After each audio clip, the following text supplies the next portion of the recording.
펴지리니 그가 내 언약을 배반하였음이니라. 아멘. 오늘은 17장 말씀 중에서 하나님께서 그 아브라함에게 다시 나타나셔서 이름을 바꿔주시고 그리고 언약의 표징으로 이제 할례를 주시는 부분을 우리가 같이 말씀 나누려고 하는 겁니다. 하나님께서 아브라함에게 일찍이 약속한 그 후손, 내가 너에게 자손을 주리라, 그리고 그 자손이 하늘의 별과 같이 많게 하리라 약속을 했는데 그 약속이 이루어지지를 않아요. 그죠? 시간이 지나도 이루어지지 않아요.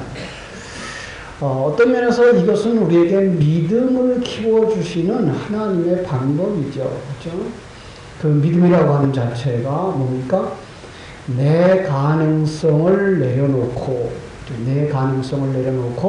하나님의 것으로 채워가는, 그래서 하나님만 바라보는 자로 변해지는 것, 이것이 바로 믿음이거든요.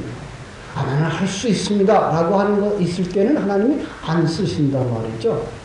근데 오늘 우리가 잘못 알아서 내가 믿습니다 이 말을 그냥 믿음으로 그렇게 정의를 해버렸는데, 성경 속에서 믿음은 너 내려놔.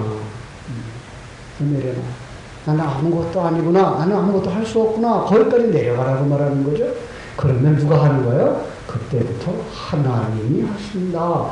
그래서 일이 성취되어지고 큰 일을 이루었어도 자랑스러워할 자가 없는. 그래서 믿음은 뭐예요?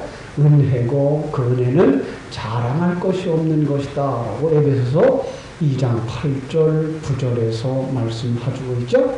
그런데 이 믿음에 이르지 못한 우리가 자꾸만 뭘 해내려고 하는 모습, 이게 지금 아브라함 속에서 나오고 있다고 얘기를 하고 있죠. 조급한 아브라함, 이번엔 또 어떤 짓을 저질렀어요? 16장에서 하갈을 통해서 이스마엘을 낳고 있는 거죠. 그죠? 그리고 하갈을 통해서 낳은 이스마엘의 정신 팔려가지고 13년 동안 하나님이 함께 계신 사실조차 잃어버리고 사는. 그래서 16장에서 17장 넘어가는 그 기간 동안에 시간이 몇 년 걸렸어요? 13년의 거리가 있어요. 그죠? 16장 16절 보면 하갈이 아브라함에게 이스마엘을 낳을 때에 아브라함은 86세였더라. 그죠? 그리고 17장 1절 아브라함이 99세 때에 여호와께서 아브라함에게 나타나사. 여러분, 우리가 또 이제 오해를 하는 부분이라면 이 그림을 보고서 하나님이 아브라함을 떠났다, 다시 왔다, 이렇게 이제 생각할 수 있는데, 하나님이 자기 백성을 언제 떠나나요? 한순간도 안 떠나요. 여러분 속에 들어와 계신 하나님이 떠나시나요? 아니요, 한순간도 안 떠나셔요. 여러분이 감지하고 있지 못할 뿐이죠. 하나님이 나와 함께 하신 사실 여러분이 깨닫지 못할 뿐이지, 여러분이 진정으로 하나님의 사람이라면 여러분 속에 들어온 하나님은 절대로 떠나지를 않는다는 사실입니다. 잊지 마세요. 그런데 왜 아브라함은 13년 동안 하나님의 음성을 듣지 못했을까요? 애기 키우는 재미에 빠져서. 그러니까 세상 속에서 그 86살에 낳은 그 아들 얼마나 좋았겠어요. 그죠? 그렇게 기다리던 아들. 그게 하나님의 아들이 아니, 하나님이 약속한 아들이 아님에도 불구하고 그는 그 아들에 대한 기쁨으로 견딜 수가 없었던 거예요. 이게 아들이구나. 마치 누구와 같아요? 아들 레아의 창세기 3장에서 하나님이 아담과 하와에게 여자의 후손을 통해서 너를 구원할 거다라는 언약을 주셨고, 그리고 이제 4장에서 아담이 하와가 누구를 낳았어요? 가인을 낳았을 때, 하나님이 내게 아들을 주셨다. 하나님으로 말미암아 아들을 낳았다. 이렇게 말할 정도로 그는 굉장히 기뻤고 그에 대한 기대가 얼마나 컸는지 몰랐던 것과 같은 거죠. 비록 하나님의 아들이 아닌데도 불구하고 하나님이 약속한 자손이 아닌데도 불구하고 그들은 그로 말미암아 거기에 푹 빠져버리는 것. 이게 누구예요? 여러분과 내 모습인 거죠. 하나님이 우리에게 허락한 것이 아닌 세상 것을 얻었음에도 불구하고 우리는 깜빡깜빡 세상에 그냥 빠져버리고 그게 정말 진짜 나를 행복할 만하게 하고 나를 기쁘게 할 만한 것처럼 여겨져서 거기에 푹 빠져버리는 거죠. 그래서 우리 자녀들을 이제 키워보면서 느끼는 겁니다만은 결혼 전에 우리 청년들의 믿음이 좋은 사람들, 예. 결혼하고 나서 한동안 헤어나지 못하죠. 그리고 애 낳고 키우면서 한 10여 년 동안, 예? 정말 애들 키우려고 신앙생활 정말 제자리 찾아가기 힘들죠. 예. 바로 그런 모습들이죠. 그런데 그것 때문에 뭐가 일어나요? 가정분란이 일어나고, 그죠? 그것 때문에 또 이제 아픔이 일어나고, 그는 하나님을 잊고 사는 13년의 세월이 지나가고 하나님이 나타납니다. 그래서 하나님께서 나타나가지고 다시 뭐라고 말씀하시는가 하면은 나는 전능한 하나님이라. 무슨 얘기예요? 우리 이제 사도신경 첫째 구절을 공부하셨으니까 기억하셔야죠. 전능한 하나님, 나는 모든 걸 다 할 수 있어. 너는 왜 그걸 못 믿냐? 난 창조의 하나님이야. 이 땅에 있는 모든 걸 내가 만들었어. 만들고 내버려둔 거 아니야. 내가 섭리하고 있어. 내가 관리하고 있어. 내가 운행하고 있어. 목적을 가지고 가고 있어. 경륜의 하나님이야. 여러분, 이 전능한 하나님 이 한마디 속에서 여러분 이 진리의 말씀이 여러분 속에 푹 차고 넘쳐서 가득 차고 넘쳐서 여러분의 모든 것들이 그 전능자 앞에 맡겨지고 그 앞에 자신들이 얼마나 연약하고 내가 얼마나 부족한 자인가가 보여지고 그 전능자의 생명이 없으면 난 아무것도 아니구나 라고 하는 믿음까지 내려가기를 주님의 이름으로 축원합니다. 나는 전능한 하나님이야. 그죠? 너는 내 앞에서 행하여 완전하라. 자, 여기서 우리가 이제 자칫 오해하면 하나님이 우리에게 요구하는 게 뭐라고 생각해요? 행함이죠. 그런데 행함 전에 기억해야 되는 게 뭐죠? 15장에서 나온 믿음. 그죠? 믿음. 그 믿음으로 말미암아 그를 의롭다 하신 아브라함 하나님. 여러분 잊지 마세요. 어느 한순간이 아니고 지금 아브라함 생애 속에 연결되어 있는 거예요. 그러면 무엇이 먼저예요? 행함이 먼저예요? 믿음이 먼저예요? 믿음이 먼저예요. 그리고 믿음이 충만하게 채워지면, 진리의 말씀이 채워지면 행함은 자동적으로 나오는 거죠. 자동적으로 나오는 거죠. 그래서 그 행함은 우리가 생각하는 세상 사람들도 다 행할 수 있는 그런 행함이 아닌 행함이에요. 누구만 가질 수 있는 행함? 하나님의 백성만 가질 수 있는 행함이에요. 우리 오해하면 그냥 행함 그러면 착하게 살고 바르게 살고 하나님 백성답게 떳떳하게 사는 거 요리로 가가지고는 바르게 살려고 노력하고 착하게 살려고 노력하고 세상 사람들 속에서도 인정받는 착한 자 되는 것을 하나님이 원하는 행함이라고 생각을 하는 거죠. 잘못되어 있는 거죠. 그럼 그렇다면 우리의 행함이 하나님을 기쁘시게 할 수 있다면, 그럼 그들이 우리들보다 더 나은 행함을 한다면 그들은 하나님을 기쁘시게 할 수 있나요? 그들도? 아니죠. 하나님이 원하는 우리에게 행함은 하나님의 백성만 할 수 있는 행함인 거예요. 그 행함이 뭐예요? 당신 안에 진리로 충만히 채워져 그 진리가 넘쳐나는 삶. 그 진리가 뭐예요? 하나님의 하나님 되심을 인정하고 자기가 연약하고 무능한 자임을 인정하고요.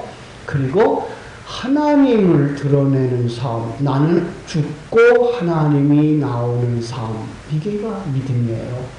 그리고 그 믿음이 자동적으로 사람들의 앞에, 하나님 앞에 나오는 삶, 그걸 갖다가 하나님 사랑과 이웃 사랑이라고 표현하고 있는 거죠. 그죠?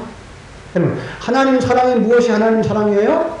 전능자 하나님을 알고 그 앞에 자신이 누군지 알고 그 하나님 앞에서 하나님 당신이 없으면 나는 아무것도 아닙니다. 나는 먼지처럼입니다. 라는 고백을 하게 될 때 하나님은 그걸 갖다가 네가 나를 사랑하는구나 라고 인정해 주시는 거죠. 그게 하나님 사랑이에요. 우리가 보이지 아니하는 하나님 사랑할 수 있어요? 네, 이거 해보라고 결혼을 허락하신 거죠. 네 보이는 네 아내, 보이는 네 남편 사랑할 수 있나 봐라. 그리고 교회를 엮어주셔서 교회 안에 있는 형제들을 사랑해봐라. 야, 보이는 이 내 곁에 있는 사람, 보이는 자도 사랑하지 못하면서 보이지 않는 하나님 나를 사랑할 수 있나 봐라. 그거 가르쳐 주시는 거죠. 우리는 말로 해요. 말로 할 수 있다고 해요. 마치 무엇과 같아요? 결혼 서약하는 것과 같죠? 결혼 서약할 때 뭐라 그래요? 평생토록 건강하나 아프나 굳은 비가 오나 날이 맑으나 이 사람만 사랑하겠느냐? 대답은 뭐라 그래요? 잘도 하죠. 예. 그런데 실제 생활 속에서는 정말 그를 사랑하나요? 그를 알지 못하면 그를 사랑할 수가 없어요. 그런데 연애 관계 속에서는 그를 아는 게 아니에요. 그를 정말 잘못 판단했고 너무나 크게 기대해서 그에게 푹 빠진 거죠. 그래서 대부분이 다 그러죠. 콩깍지가 씌었었어 그러죠. 네. 그게 사랑이거든요. 세상 사람이 말하는 사랑이거든요. 아니요. 하나님 사랑은 뭐예요? 알라부터 시작하잖아요. 그 영생이 뭐예요? 하나님을 아는 것, 하나님이 보내신 예수 그리스도를 아는 것. 이것이 영생이다. 그게 사랑이야. 내가 하나님이 너를 얼마나 사랑하는지 아는 것. 그걸 하나님은 내가 나를 사랑하는 거야. 그 사실과 그 감격에 빠져서 그 구원의 소식을 이웃에게 전해주며 하나님은 이렇게 크신 분이야. 그리고 우리는 이렇게 연약한 자야. 우리 하나님의 생명을 가진 자들만 사는 거야. 내가 예수 믿으면 구원받는 거야. 라고 말할 때에 그를 사랑하는 것. 그게 뭐예요? 내 이웃을 내 몸과 같이 사랑하는 거죠. 그래서 믿음은 뭐 하는 거예요? 하나님의 믿음을 가지고 하나님의 계획을 가지고 하나님의 생명을 가지고 하나님 우리 속에 들으셨을 때 그걸 이해하고 받아들이고 깨달아서 다른 사람을 섬길 때 그게 바로 뭐예요? 행함이 있는 믿음이다 이렇게 말하는 거예요. 예. 여러분 그 증표로 하나님이 이름을 바꿔주셔요. 너는 아브라함이 아니고 아브라함이다. 너는 사레가 아니고 사라다. 하나님의 백성은 이름이 바뀐 자입니다. 예. 그냥 천주교처럼 예수 믿으면 이름 바꿔줘야 된다가 아니고요. 우리 하나님이 우리의 이름을 바꿔준 자들입니다. 우리 한번 성경 찾아볼까요?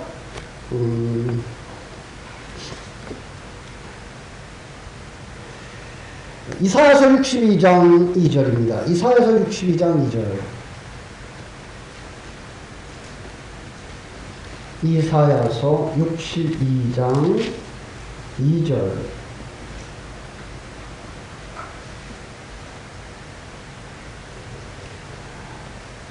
네. 1043쪽인데요. 이사야서 62장 2절. 이방 나라들이 내 공의를 묻 왕이 다 내 영광을 볼 것이며 네 공의를 보고 네 영광을 본대요. 너는 여호와의 입으로 정하실 새 이름으로 일컬음이 될 것이다. 그죠?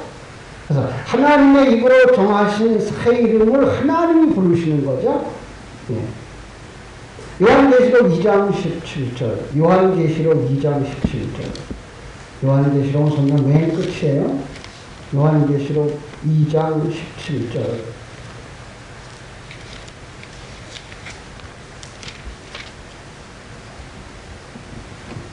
귀 있는 자는 성령이 교회들에게 하시는 말씀을 들을지어다. 이기는 그에게는 내가 감추었던 만나를 주고 또 흰 돌을 줄 터인데 그 돌 위에 새 이름을 기록한 것이 있나니 받는 자 밖에는 그 이름을 알 사람이 없느니라.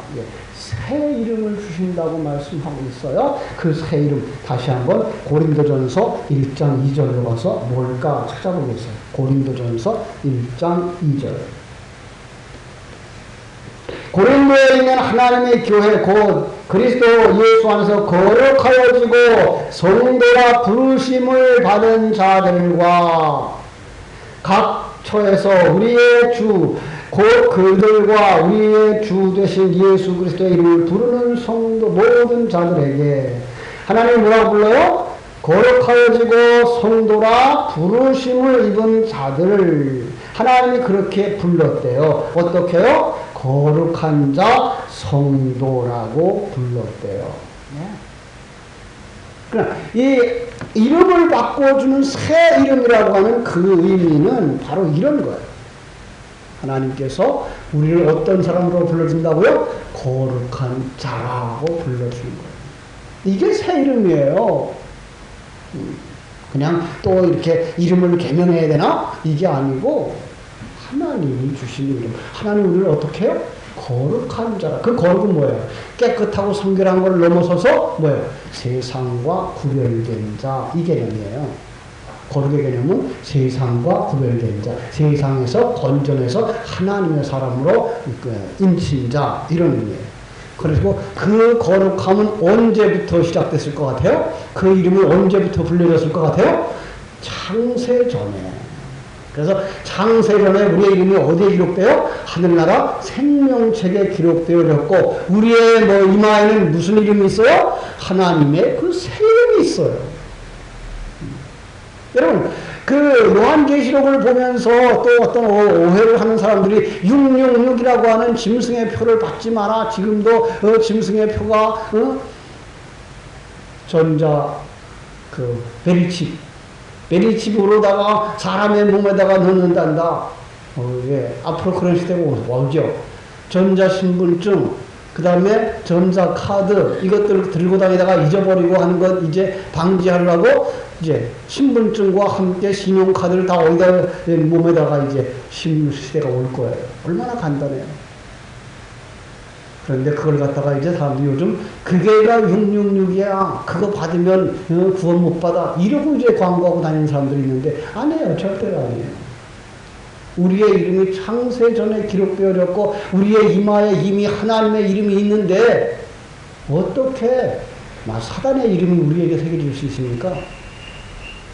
그건 창세전에 이미 사단의 이름이 그들에게 새겨져 있다. 아예 하나님은 창세전부터 하나님에 속한 자들은 하나님에 속하게 만들어 놨고 사단에게 속한 자들은 사단에게 속하게 만들어 놨다라는 의미인 거지. 그리고 하나님의 백성들은 이 세상에서 뭐한다? 세상에서 잘 먹고 잘 사는 걸 추구하지 않는다. 그래서 여기에서 세상에서 666 표를 받지 않으면 우리가 무역을 하지 못하고 장사하지 못한다라고 하는 얘기를 하는 거죠. 어느 한 시대에만 있을 그런 666의 마크나 표나 하나님의 표가 아닌 창세전부터 있는 거예요. 예, 여러분이 태어나기도 전부터요. 그런데 그들을 어떻게 우리는 구분해내죠? 진리의 말씀이 떨어지면 두 종류의 곤충이 나타난다 그랬죠? 횃불이 여름에 나타나는 횃불이 들에 들고 가면 횃불로 날아오는 곤충과 불을 보면 도망가는 곤충이 있는 것처럼 우리 속성 속에 진리의 말씀이 들어가면 떨어지면 이건 진리구나라고 딱 달라붙어서 자기를 죽이고 십자가 지게 맞는 진리인데도 불구하고 달려드는 사람들, 이 사람이 하나님에게 속한 자고, 진리의 말씀을 요구하며 자존심 상하게 하고 옛사람 내려놓으라고 하고 십자가 지고 죽으라고 말하면 그걸 누가 살아? 그리고 떠나는 자들, 그게 뭐예요? 그게 이제 어둠에 속한 자죠. 그런 속성에 관한 이야기이기도 해요. 그것이 바로 이름이에요. 우린 걱정하지 마세요. 진리의 말씀을 사모하고 이 진리에 붙잡혀 가고 있는 우리는 어떤 사람들이다? 이미 이름이 바뀌어진 자고 우리 이마에 하나님의 이름, 새 이름이 기록되어져 있어요. 그래서 누구밖에 몰라요? 우리밖에 모른다 그러잖아요. 그렇습니다. 그런 은혜 속에 살아가고 있는 우리들을 하나님이 그 은혜의 징표를 어디에다 주는가 하면은 할례에다 주었어요. 그래서 다시 본문으로 들어가면은 하나님께 뭐라고 말하는가 하면은 이제 하나님이 17장 2절 내가 내 언약을 나와 네 사이에 두어 너를 크게 번성하게 할 거야.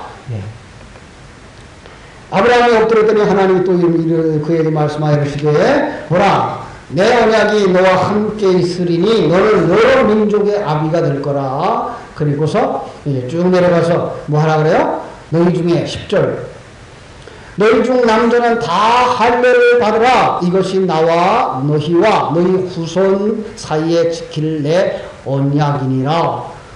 이건 어떻게 너희가 거룩해 진 줄 알아? 이거 가지고 있어봐. 이거예요. 여러분 어떻게 거룩해졌어요? 할례를 통해서. 할례가 뭐예요? 쪼개짐이죠. 그 쪼개짐은 15장에서 뭐로 나타났어요? 언약의 표, 짐승에 쪼개지는 언약의 표로 나타났어요. 그죠? 쪼개진 짐승 사이로 지나시는 하나님. 그러니까 그 언약은 누가 죽어서 완성시킬 거다? 하나님이 죽어서 완성시킬 거다라는 약속을 하고 있어요. 그래서 성경의 다른 곳에 보면은 이제 신약 성경에 나와서 그렇게 나오죠. 유언은 사실은 이게 언약이거든요. 유언은 그 말하는 자가 뭐 해야 효력을 발생해요? 죽어야 효력을 발생한다. 이렇게 되어 있어요. 그러면 이 언약을 맺은 사람은, 언약을 맺은 하나님은 어떻게 그 효력이 발생돼요? 하나님이 죽어야 효력을 발생한다. 이 얘기죠. 그럼 하나님이 어디서 죽었어요? 십자가에서 죽으시는 거죠. 그러면 그 십자가에서 죽으실 때 그 후에 우리는 뭐예요?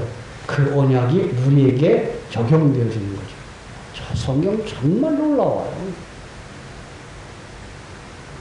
그런데 그 할례를 그들의 몸에다가 새기게 만든 거죠.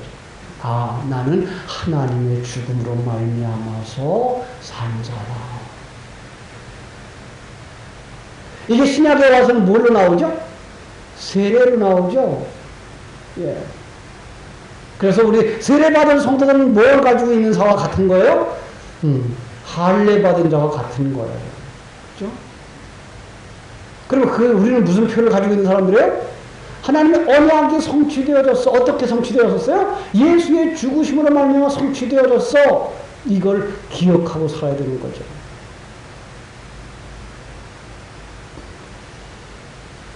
그래서 이제 그 확실한 표정이 이제 18장에 나오면 그 할례를 어떻게 하나님이 실행하는가 이제 실제적인 할례 행하는 모습으로 나타나는 것을 볼 수가 있어요. 그죠?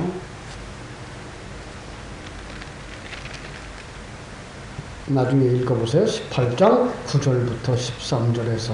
그죠? 18장은 또 이제 언약을 확인해서 더욱 확실하게 해주고 하나님이 그 자기 존재를 밝혀주고 있는 것이고요. 그리고 아브라함이란 그 17장이 우리가 지금 읽고 있는 오늘 본문의 말씀이 언약을 확실하게 다시 한번 분명하게 자신이 누구인지 전능자라고 하는 이름 앞에서 밝혀주고 있고요. 그리고 아브라함을 아브라함이라는 이름으로 주어서 언약의 자손과 후손 땅을 주겠다고 약속하고 있는 거고요. 그리고 이제 8절 이하에서 할례를 행하죠. 약속의 후손이 태어날 것이다.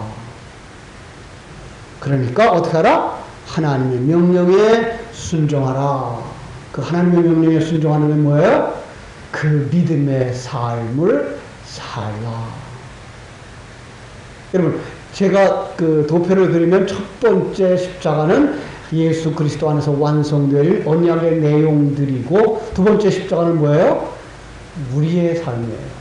그게 뭐예요? 순종하는 삶이에요. 행함이 있는 삶인 거죠. 그렇습니다. 하나님께서 오늘도 여러분 속에 이 진리의 말씀이 생각나게 하셔서 나와 함께 하시는 하나님, 나를 만들어 가시는 그 하나님, 어떤 하나님? 전능자 하나님 꼭 믿으시고, 우리는 뭘 가진 자예요? 언약을 가진 자, 할례의 표징을 가진 자. 그래서 예수 그리스도를 통해서 완성된 구원의 십자가가 내 삶 속에서 나를 십자가로 이끄시고, 예수님이 함께 한 멍에를 메고 지금도 나를 완성으로 이끌어가고 계시다는 사실을 믿는 믿음 안에서 오늘도 주와 함께 한 걸음 한 걸음, 그죠? 주와 같이 길 가는 것 즐거운 일이라고 고백할 수 있는 복된 성도들 되시기를 주님의 이름으로 축원합니다. 기도하겠습니다. 하나님, 우리 아버지